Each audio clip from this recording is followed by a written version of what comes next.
Hello friends, welcome back to the new video. Today we are going to talk about how to disconnect earbuds to our Vivo phone. Guys, you want to disconnect this earbud to your phone, so you can disconnect it. In this video, guys, I will show you how to disconnect.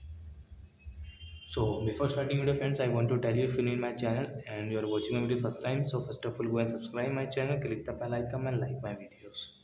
So now let's start video. First of all, open your phone setting to disconnect this earbud, Bluetooth and device,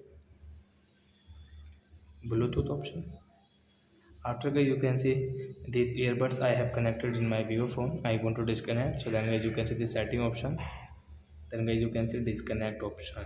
So I will click on the disconnect option. Then guys, it will disconnect to your phone. So I think friends, we have understood how to disconnect earbuds to our Vivo phone. So that's it guys. Thanks for watching my video. Now we will meet to next video with new topic. Bye bye. But before guys, please go and like and subscribe my channel. Bye.